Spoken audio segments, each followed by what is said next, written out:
Here we go then, ready for Battle of Britain tonight. Yesterday we've got 3 correct results, 1 correct score. Ukraine, fairly standard victory against Macedonia, survived the late onslaught. Belgium got a good win against Denmark, looked very poor defensively, don't think they'll go very far in this tournament. Changed the game obviously when De Bruyne came onto the pitch, the best midfielder in the world, and then Holland got a very standard 2-0 win last night. That's them through to the last 16. And then we start with the big one at 8 o'clock tonight. We've got England against Scotland. So on Sunday, England only had 49% possession against Croatia. It was quite a tight game. Only had 2 shots on target as well. But obviously scored one of them from Sterling. So see, that'll improve tonight, I think. They'll play a 4-2-3-1 again. I think Phillips and Rice should start again. Keep it nice and tight for a while.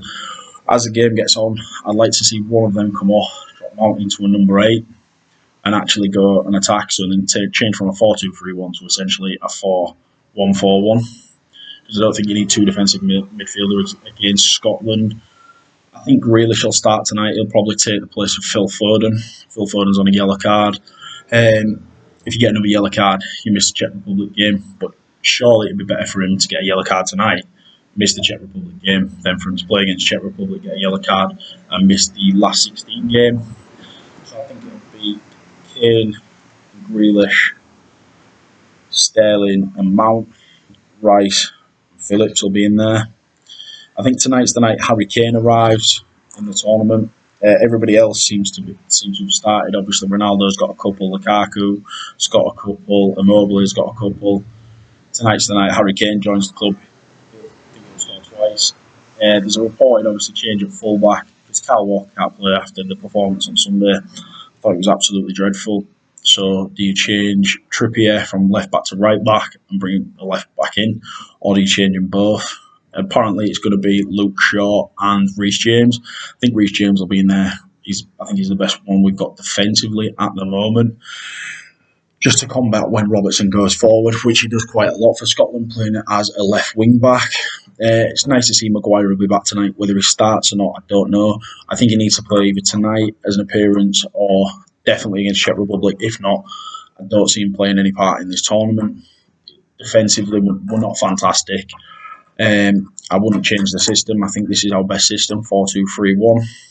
And then Scotland, obviously, they had 58% possession against the Czechs the other day. Did everything but score. I think, obviously, as I've previously mentioned, Andy Robertson's going to be key for them, bombing up and down. I think Billy Gilmore will come in the midfield to anchor that midfield nicely for them.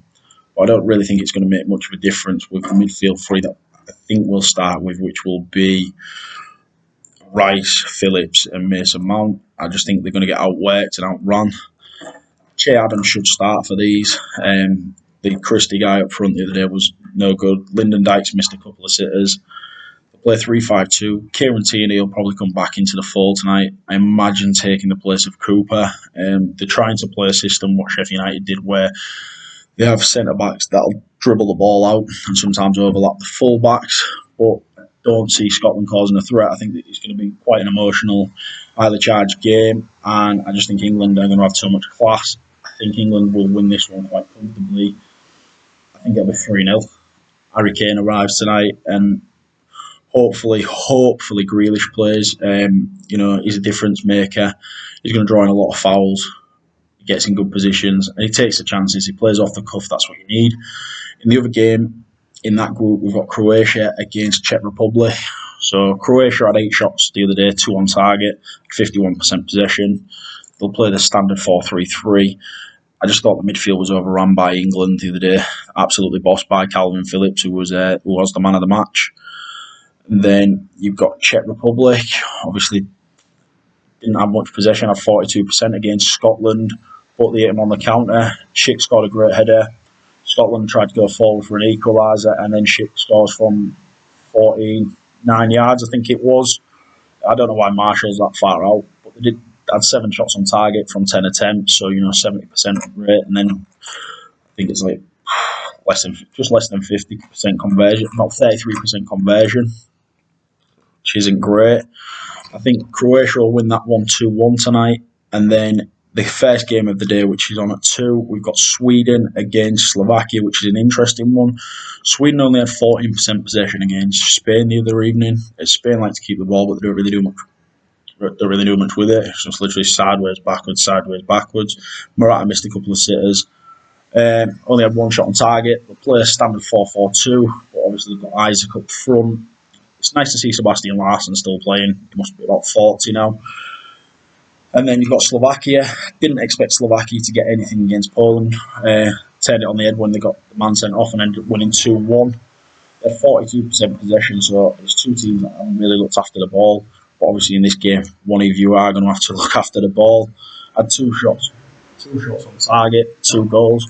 So they counter-attacked really, really well the other day. They'll play a standard 4-2-3-1.